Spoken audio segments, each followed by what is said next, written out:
बुला लेंगे, but mummy अगर मना कर देगी तो कुछ भी होने वाला नहीं है।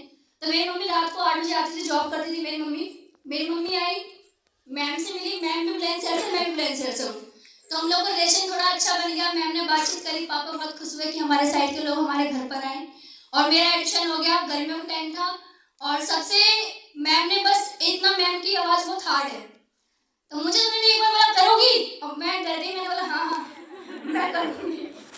और उस दिन का दिन है, फिर मेरा ट्रेनिंग पास बन गया। और जब फीस की बात, तो पहले ये तो सिर्फ ठीक 2 दिन में, ट्यूसडे को मैं आई थी प्रोग्राम देखने के लिए, 1-to-1 हुआ था, ठीक थर्सडे को मेरा पेमेंट का डेट भी आ गया, और इतनी जल्दी डेट आया, मेरे मम्मी पापा बोले कैसे होगा। मम्मी ने साफ इनकार कर दिया कि नहीं, हम इसको कुछ भी नहीं कराएंगे, और हमारा बस की नहीं है सारा पैसा भरना। और मेरे पापा जॉब से आए थे, मेरा डेट था, और मेरी जो अपलाइन थी उस दिन उसकी टिकट थी बिहार की, और उसने मुझसे बोला कर ले और फीस जमा कर दो। मैंने ठीक है, तू कब आएगी, कह रही आ जाऊंगी, तू बस बात कर ले। मैंने बात करी, मैम भी उस समय बुलंदशहर में थी, तो मैम ने बोला अपनी फीस जमा कर देना। मैंने बोला ठीक है मैम, मैं जमा कर दूंगी।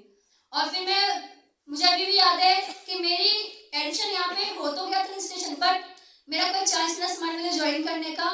अगर आज मैं स्मार्ट वैल्यू में हूँ, अगर आज मैं स्टेज पर भी हूँ, तो वो है मेरे पापा। अगर मेरे पापा उसे सपोर्ट नहीं करते, शायद मैं यहाँ तक नहीं पहुँच पाती, क्योंकि मेरी मम्मी के खिलाफ जाके उन्होंने पैसे निकाले, कहीं ना कहीं से अरेंज करा पैसा, और ठीक शाम के 4 बजे ज्योति मैम के हाथ में ला के दे दिए, क्योंकि भारतीय सेंटर पर नहीं था, हम दीपक सर थे। तो ज्योति मैम को जाके मेरे पापा ने पैसे दिए, और पैसे भी इतनी आसानी से नहीं दे रहे थे, कह रहे मैडम कोई नहीं, कल ले लेना, आज हम लेकर नहीं आए। तो भारती मैम ज्योति मैंने बात करी होगी कि अंकल आज तो पैसे लेकर नहीं आए, एक काम करो इनका कल करवा देते। तो मैम ने बोला, उनके उसके पापा बहुत चालाक के पैसा बैग में लेकर आए साथ में, और रियली पापा पैसे बैग में लेकर आए थे, बट दे नहीं रहे थे।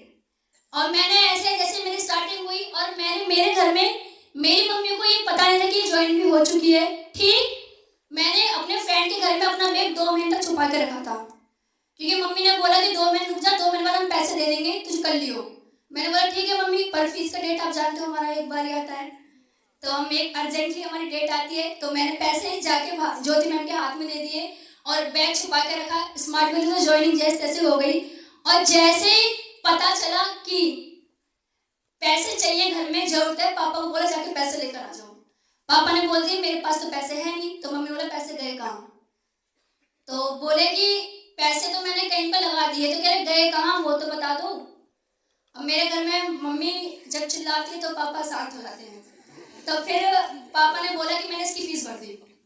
उसके बाद तो उठो तो गाली, सो तो गाली, पैसे डुबा दिए मैंने, मतलब बहुत कुछ, बहुत ज़्यादा मम्मी ने टॉर्चर करा।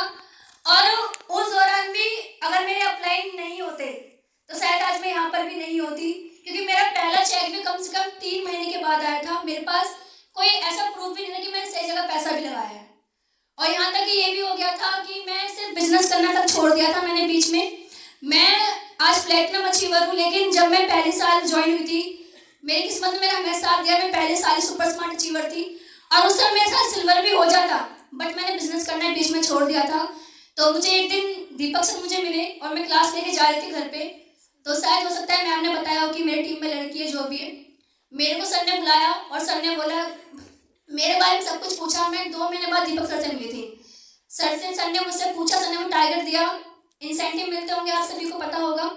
तो सर ने मुझसे बोला कि अगर तुम एक ज्वाइनिंग लगाओगी तो मैं तुम्हें 500 रुपये कैसे इंसेंटिव दूंगा। और पैसे में इंटरेस्ट तो मुझे बचपन से ही था, क्योंकि पैसे मतलब ये था कि ड्रीम बहुत सारे थे मेरे, और मुझे पता था कि मुझे डॉक्टर बनना था। मैंने साइंस भी लिया 11th में, पर मेरा फैमिली बैकग्राउंड इतना स्ट्रॉन्ग था नहीं कि मुझे डॉक्टर बना देते। मैंने वो ड्रीम को क्विट कर दिया। मेरे पास पैसे की दिक्कत बहुत जाती थी, मैं समझ चुकी थी कि जब पापा 70,000 रुपये नहीं दे पा रहे तो क्या इतने लाख रुपए दे देंगे मेरे करियर के लिए। तो मैं समझ चुकी थी। सर ने मेरे को समझाया, और मैंने उस दिन दिल से तैयारी करी थी अपने प्लान शो के लिए। वेडनेसडे का प्लान शो था। मैंने अपनी पूरी क्लास जिसको मैं नहीं जानती मैंने उसको बताया। मेरे 5 इनवाइटेड बैठे, 2 ज्वाइनिंग मेरी आ गई। और जब वो मेरी 2 ज्वाइनिंग आई तो मेरी फ्रेंड्स उसी साल में सुपर स्मार्ट अचीवर बन गई। क्योंकि कहीं ना कहीं ये सब होने का कारण यही था कि मैंने बिजनेस को सीरियस लेना स्टार्ट कर दिया था। आज बहुत सारे लोग होते हैं जिनके अप्लाई नहीं होते स्टार्टिंग में, तो वो लोग क्या करते हैं, क्विट करके चले जाते हैं। बट मैं ऐसी नहीं थी, क्योंकि मैंने पैसा तो कंप्यूटर कोर्स के लिए दिया था और मैं कर भी रही थी। लेकिन अब मैंने समझाया कि तुम और अच्छा कर सकती हो और बेस्ट कर सकती हो। मैंने करना स्टार्ट कर दिया और उसके बाद मेरे पास दिक्कतें बहुत ज़्यादा आने लग गई, क्योंकि मेरी मम्मी ने, मुझे अभी भी याद, जब मेरी टीम बनी थी तो मेरे को तैयारी कराने के लिए घर गई थी मैं उनके। तो मेरे घर में ऐसा था कि मम्मी का आने का टाइम भी 8 बजे था और मुझे उस दिन लेट हो गया। मेरे पापा को मैंने फ़ोन किया, पापा को मैंने बोला कि पापा मुझे लेने के लिए आ जाओ, जहाँ मैं रहती हूँ टुंगला में, मतलब लेने के लिए आ जाओ। पापा ने बोला ठीक है मैं आ रहा हूँ। और मेरी मम्मी को पापा मतलब ले जाने थोड़ा लेट हो गए, मतलब घर पे मम्मी को बुलाना था, मुझे बुलाना था, पर पापा ने मुझे चॉइस कर लिया पहले, मुझे लेने चले गए, मम्मी को लेने गए। जैसे ही हम मम्मी के पास पहुंचे, अब हम स्कूटी लेके जा रहे हैं, अब बोल रहे बैठो, मम्मी बैठे नहीं।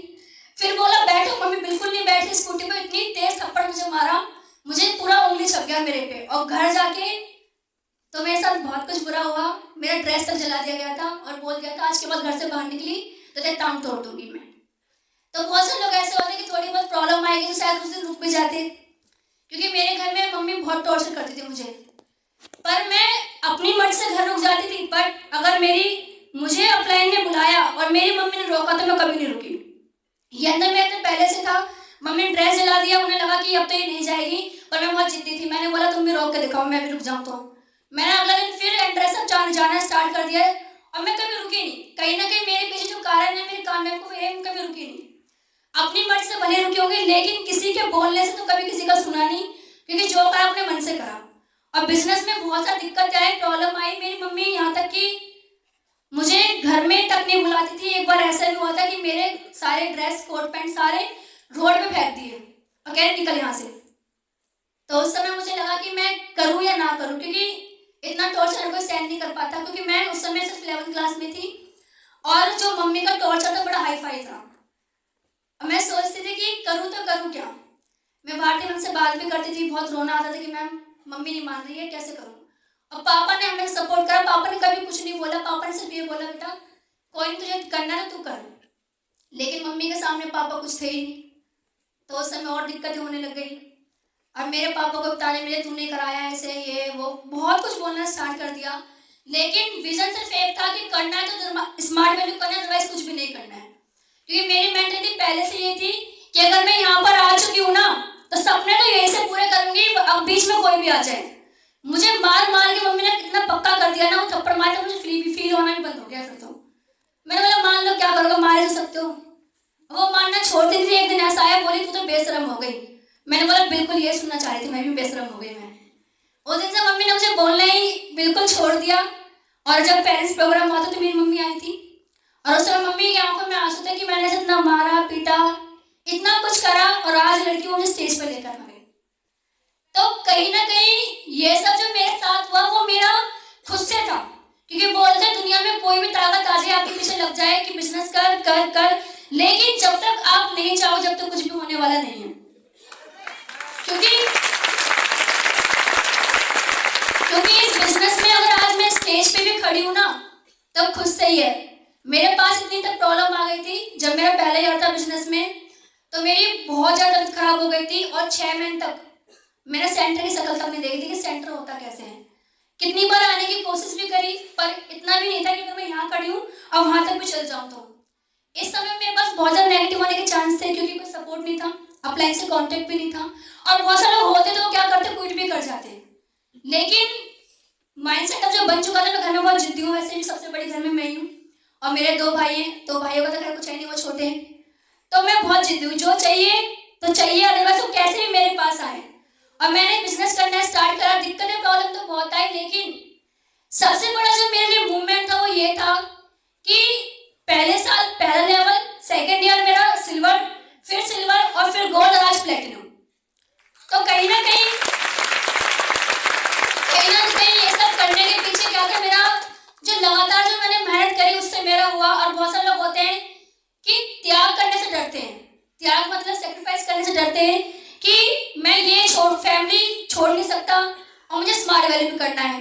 तो दोनों तो कभी होता नहीं है, या तो फैमिली को देख लो या तो स्मार्ट वैल्यू को देख लो। लेकिन मैंने तब भी चॉइस करा। मैं अपने बारे में आपको बताऊं, मैं 11th क्लास में थी तो मेरा बोर्ड एग्जाम भी आया था। तो अब मैं, बहुत सारे लोग बहुत सीरियस होते हैं बोर्ड को लेके, मैंने बोर्ड तक छोड़ दिया था, क्योंकि बिजनेस करना था, क्योंकि कुछ लोगों ने मुझे ऐसे बोला था कि जब तेरे स्मार्ट वर्क में इतनी पावर है तो स्कूल में क्यों आती है फिर। तो मुझे वो बात बहुत बुरी लग गई थी कि ठीक है, आज स्कूल ही नहीं जाऊंगी मैं। तो मैंने ऐसे कैसे कर करके मैनेज करा। कई बार मैंने ऐसे भी मैनेज करा कि अपने डाउनलाइन को अपनी मम्मी बना के मैम से बात कराती थी मैं, कि मेरा पीछा तो छोड़ दे कम से कम, लेकिन गवर्नमेंट स्कूल में पीछा नहीं छोड़ते जल्दी से। तो मैंने बहुत चीज़ों को मैंने मैनेज करा, त्याग करा। और त्याग करना कहीं ना कहीं हमारे बिजनेस में बहुत जरूरी है, क्योंकि जब तक कुछ अच्छा ना करो तब तक कहीं जाना नहीं है। मैंने उनकी बातों को माना और मैं शादी में नहीं गई। यहाँ तक कि त्याग की बात बताऊं तो यहाँ तक कि मेरे नाना, जो मतलब मैंने बाबा बोलती थी, जो मेरे नाना ने मुझे बचपन से मतलब सब कुछ वही करा, क्योंकि हमारे पास पहले पैसों की कंडीशन बहुत खराब थी। तो मेरी मम्मी बचपन जब हम छोटे थे तब से मम्मी ने जॉब करना स्टार्ट कर दिया था, क्योंकि पापा के करने से कभी कुछ चलता नहीं था। तो कहीं ना कहीं बहुत दिक्कतें होने लग गई थी। तो मेरे नाना ने मुझे संभाला, सब कुछ करा। और रिसेंटली जब मैं गोवा जाने वाली थी उससे कुछ दिन पहले ही मेरे नाना की डेथ भी हो गई और मेरी ट्रेनिंग भी थी। और ठीक 2 दिन बाद मैं अपनी अपॉइंटमेंट ट्रेनिंग में वापस पहुंच गई। तो कहीं ना कहीं मुझे पता नहीं कि अगर आज मैं त्याग करूंगी तभी तो मैं आगे बढ़ूंगी। और आज ये विजन तो मेरा पहले से था कि दीपक सर की टीम में अगर कोई गर्ल्स में कोई पहले सिंगर बनेगी ना प्लेटिनम, तो वो तो मैं होंगी, वरना कोई होगी नहीं। ये मेरा माइंडसेट आज से नहीं है, ये मेरा माइंडसेट जब से है, जब मैंने पहली बार ऐसा प्रोग्राम देखा था। मुझे कभी गोल्ड में सिल्वर बनी, सुपर स्मार्ट बनी, मैंने कभी अपनी पिन ज्यादा नहीं लगाई। क्यों नहीं लगाई? क्योंकि मुझे उसका कोई क्रेज ही नहीं था। क्योंकि अकबर सर ने पहले एक बात बोली थी कि लेवल वो है तो डायमंड हो, वरना कोई लेवल नहीं होता। मुझे कभी कोई फील ही नहीं हुआ कि मैं सिल्वर बन गई, गोल्ड बन गई। लेकिन अपना खुद का माइंडसेट था, अगर सर की टीम में कोई बनेगा पहला तो मैं होंगी, वरना कोई होगी नहीं। और आज ये मैंने प्रूव करके दिखाया कि सर देखो मैं ही हूँ पहले।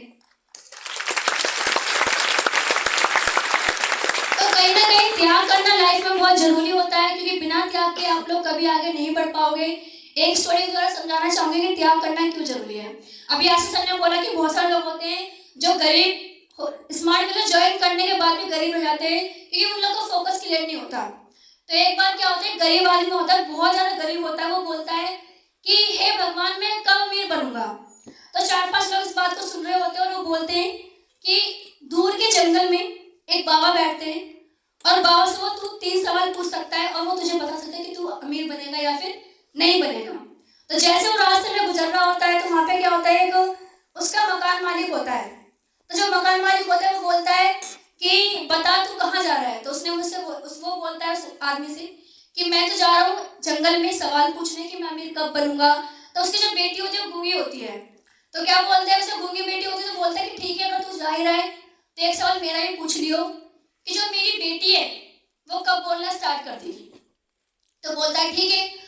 और फिर वो जैसे ही थोड़ा सा आगे बढ़ता है उसे दोबारा से एक बूढ़ा जादूगर मिलता है और उस जादूगर की ख्वाहिश होती है कि मुझे जन्नत कब नसीब होगी, यानी कि जन्नत में मैं कब जाऊंगा। तो वो बोलता है कि ठीक है अगर आपका ये सवाल तो मैं ये भी पूछ लूंगा। और जब वो थोड़ा सा सफर और तय करता है, थोड़ा सा और आगे बढ़ता है, तो दोबारा से उसके सामने एक कछुआ आता है। अरे कछुआ की ख्वाहिश ये होती है कि मुझे ड्रैगन बनना है। क्या बनना है? बट कभी भी कोई कछुआ ड्रैगन तो बन नहीं सकता, लेकिन वो बहुत कोशिश करता है कि मुझे ड्रैगन बनना है। तो बोलता है कि भाई तुम कहाँ जा रहे हो? तो वो फिर बोलता है कि मैं एक बाबा के पास जा रहा हूँ और मुझे पूछना है कि मैं कब तक इस गरीबी में रहूंगा, कब तक मेरे हालात सुधरेंगे नहीं। तो कछुआ बोलता है ठीक है जा रहे हो तो जाओ, लेकिन एक काम मेरा भी प्लीज कर देना कि उससे ये जरूर पूछ कर आना कि मैं ड्रैगन कब तक बन जाऊंगा। तो सवाल सर कितने पूछने थे? 3। और 3 सवाल वो पूरे टोटली कंप्लीट हो चुके थे। तो उसने सोचा कि मेरे लिए तो कुछ बचा ही नहीं, क्योंकि जो सवाल मुझे पूछना था अपने लिए वो मेरे पास नहीं बचा और अब मैं क्या करूंगा। तब भी उस आदमी में थी कि कोई नहीं मैं इनके सवाल पूछ कर आता हूँ। तो जैसे जैसे वहां पे वो पहुंचे और जाके उसने पहला क्वेश्चन करा कि मेरे मकान मालिक की बेटी है, आप मुझे ये बताओ कि वो कब तक बोलना स्टार्ट कर देगी। तो उसने बोला कि जिस दिन तेरा मकान मालिक उससे शादी करा देगा वो बोलना स्टार्ट कर देगी। उसने बोला ठीक है। और ये बताओ कि जैसे अभी मुझे रास्ते में एक बूढ़ा जादूगर मिला था, उसने बोला कि मेरे को जन्नत कब नसीब होगी। तो उसने बोला ठीक है, उसको ये बोलना जाके जो उसकी जादू की छड़ी है अगर वो किसी को दे देगा तो वो भी क्या बन जाएगा, वो भी जन्नत को उसको नसीब हो जाएगी, वो जन्नत में पहुंच जाएगा। देन 3rd पर्सन बचता है कछुआ, उसके बारे में पूछता है कि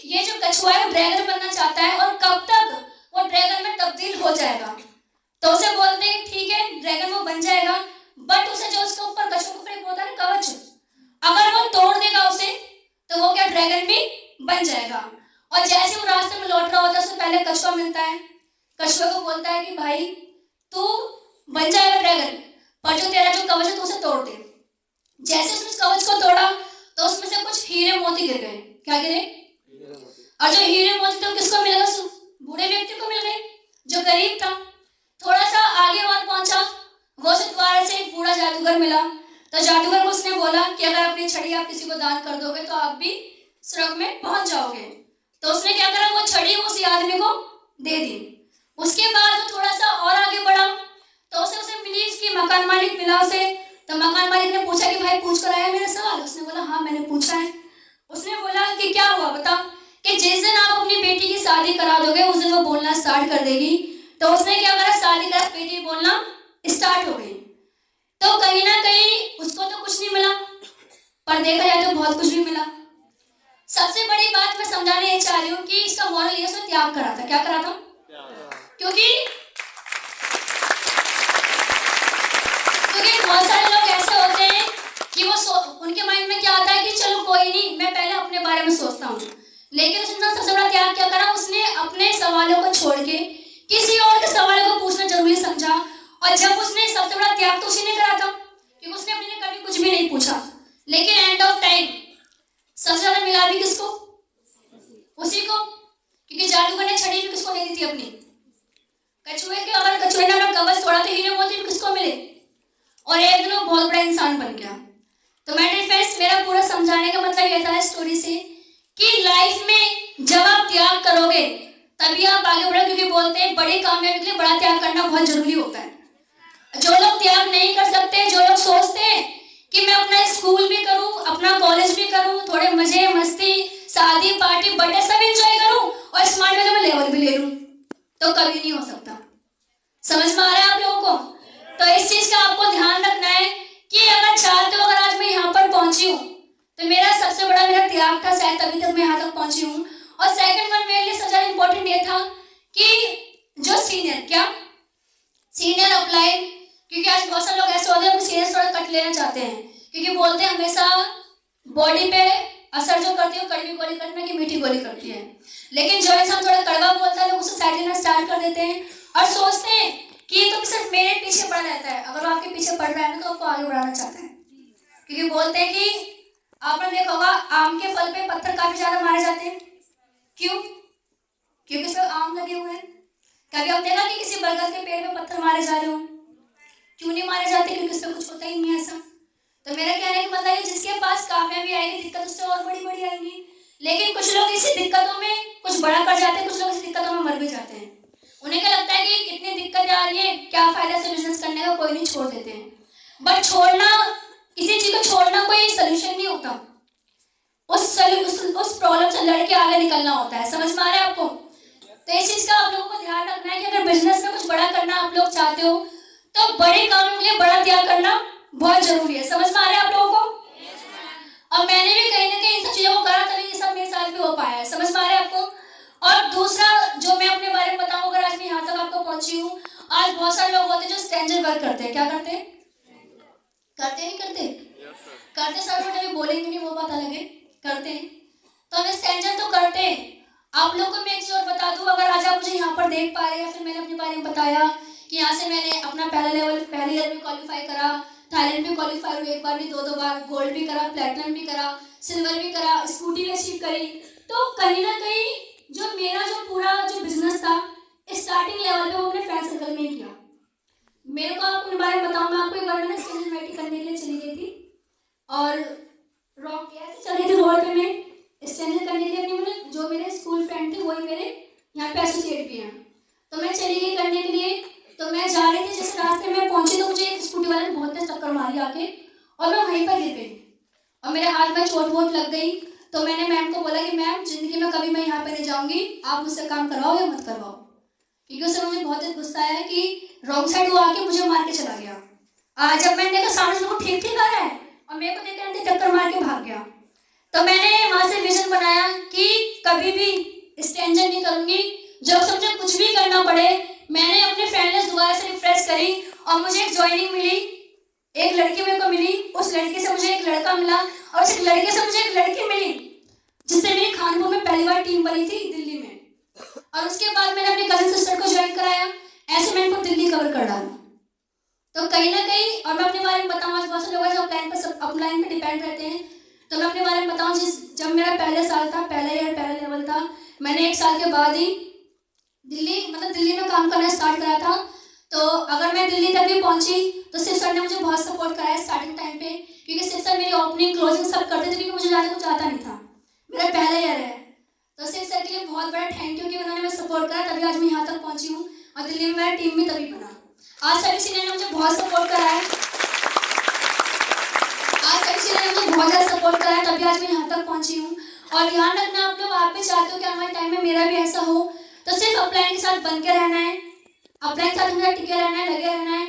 और ध्यान रखना, आपके अपलाइन आपको एक दिन बहुत बड़े कामों तक पहुँचाएंगे। बस वो जैसा कहते हैं उसमें कोई इफ और उसमें कोई बट नहीं लगाना, सिर्फ ये बोलना है कि यस सर, यस मैम, हो जाएगा। समझ में आ रहा है आप लोगों को?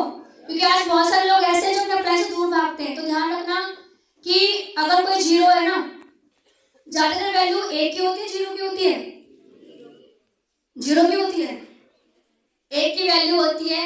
अगर मानो मैं 10 है, 10 में से मैंने 1 हटा दी तो जीरो की कोई वैल्यू होगी?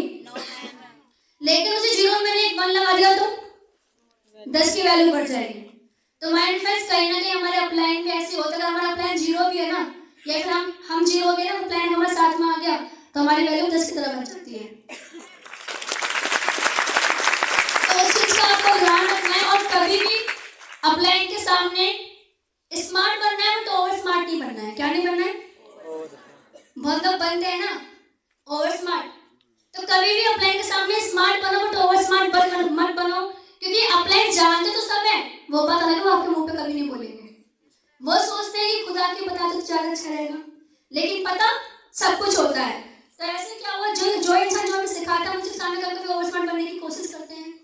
तो आपको एक मैं स्टोरी बताऊंगी और उससे अंडरस्टैंड करना कि जिसने हमें सिखाया उसके सामने कभी ओवर स्मार्ट नहीं बनना है। समझ में आ रहा है आप लोगों को? सर बता दूं? ओके, मैं बताना चाहूंगी आप लोगों को स्टोरी का मोरल समझना कि क्या समझ में आया, ठीक है? एक बार क्या होता है, बहुत बड़ा बुद्धिमान इंसान होता है, और जिसके पास थोड़ा बुद्धि आती है वो भी ऑटोमेटिकली आ जाता है। तो उसके मन में एक बार आया कि मैं एक बार ना भगवान के पास जाऊंगा, उससे क्वेश्चंस करूंगा और उनसे कुछ पूछूंगा। तो जो सबसे बड़ा जो पहाड़ था वहां पे जाके पहुंच गया और जाके बोला कि हे भगवान, मुझे तुम ये बताओ कि तुम्हारे करोड़ों साल, कितने साल? करोड़ों साल तुम्हारे नजरों में उसकी वैल्यू क्या है? अब भगवान से कोई ऐसा क्वेश्चन करेगा तो भगवान क्या बोलेगा कि मेरे उसे 1 मिनट ओनली, यही तो बोलेंगे। तो भगवान ने रिप्लाई करा कि हे मनुष्य, जो मुझसे क्वेश्चन कर रहे हो वो करोड़ों साल मेरे लिए कुछ भी नहीं, वो सिर्फ मेरे लिए 1 मिनट के समान है। किसके समान है? 1 मिनट के समान है। तो लड़का थोड़ा बुद्धिमान था, उसने फिर दोबारा बोला कि अच्छा भगवान, ये बताओ कि तुम्हारे लिए करोड़ों रुपए, कितने? करोड़ों, लाखों रुपए, अरबों रुपए तुम्हारे कितने, किसके समान है? तो उन्होंने बहुत प्यार से बता दिया भगवान ने भी कि वो मेरे सिर्फ 1 रुपए है। क्या है? 1 रुपए। अब ये देखो यहाँ पे अपलाइन ने सिखाया, कुछ सामने क्या बना, और स्मार्ट। उसने दोबारा से क्या बोला कि ठीक है भगवान जी, कोई बात नहीं, वो 1 रुपए मुझे दे दो। क्या दे दो?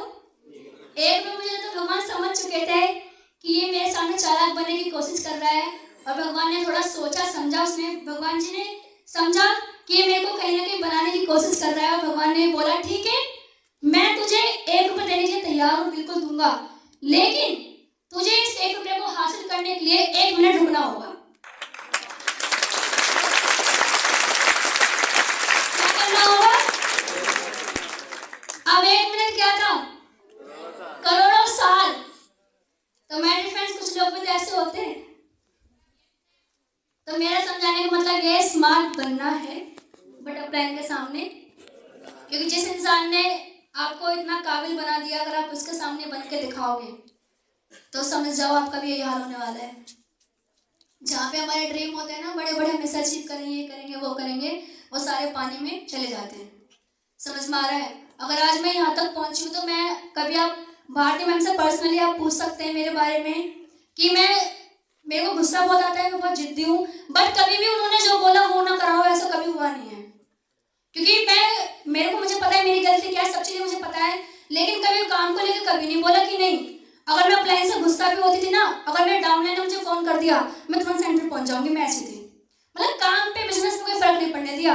आज बहुत सारे लोग ऐसे तो करते हैं, अपलाइन की वजह से अपने बिजनेस से बाहर निकलने की कोशिश करते हैं।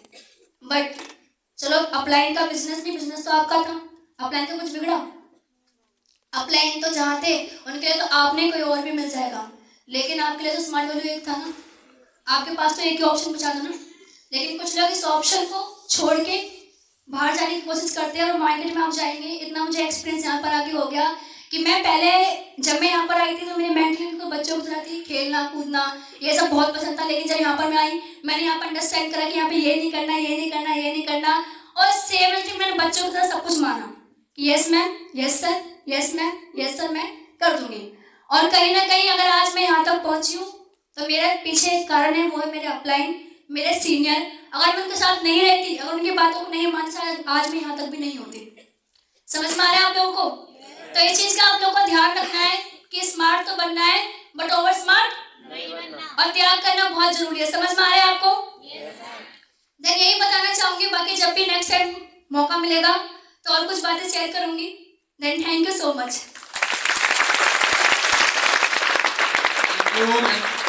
एक बार जोरदार तालियां कंसर्न के लिए हो जाए, जोरदार।